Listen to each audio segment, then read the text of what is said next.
I want to produce and direct and star as Daryl Morey in the movie of your life, Changing the Rockets. I don't know if it's a good movie until when we win the title, maybe. Although in Moneyball, the key moment was they had a winning streak. So, like, you know, we've had winning streaks. Yeah. So. I think I make this happen.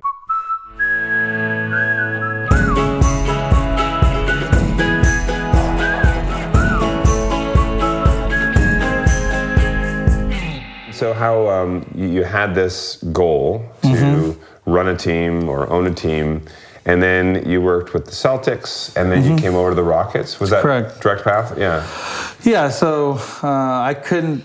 So you mentioned Moneyball of basketball. I worked with one of the key figures in Moneyball, Bill James. If people remember the movie, he's the guy with the big beard who gave all the ideas to Brad Pitt in the movie. So I worked with him in the '90s. He was big into baseball.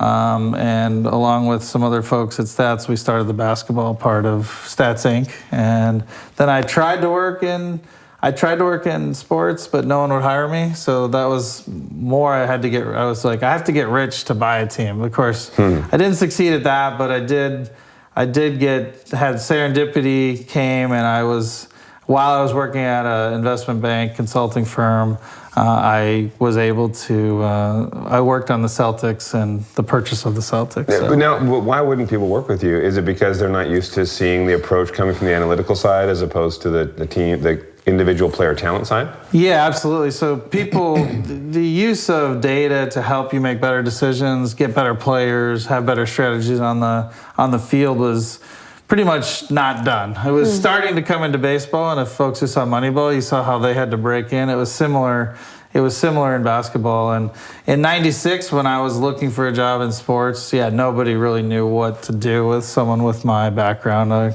computer science major, focused on data. It was always just former players and things like that who would get into sports. So now you're with the Celtics. Yes. You helped with the purchase of the Celtics. Yes. And then you were there for 3 years as an SVP. Yes. And then you shifted. Well, you've done your homework. That's trying to a little bit. This is good, yes. But again, too, I'm the analytics guy. Yes, yes. So then from there, you were able to shift into an assistant GM position over with the Rockets. How did that happen? That's correct. Yeah, so the former owner of the Rockets, Leslie Alexander, he had seen Moneyball and was a very smart Wall Street guy, had used data in his life, and he had owned the team for about 10 years. And I think right at that moment, he was like, look, we've got to do something better and different. We need to take a different approach, almost like in the movie Moneyball that Michael Lewis wrote about. And he went searching for a new person to run his place. And what was interesting is he hired a headhunter, and she reached out to me to get names that he might hire, but not to hire me. Oh, really? Yeah, so it was very interesting. I was very young, so I was like, I thought it was reasonable I wouldn't be able to take over a big job like that. Yeah. So I was like, oh, okay, that's fine. How about this person? How about this person? I kept giving her names. They kept interviewing, and the owner kept hating them. So she kept coming back to me, no, he doesn't like that one. What about, and she was doing other work too, but I kept feeding her names. And then after about a year, she was like, you know what, he just wants to meet you.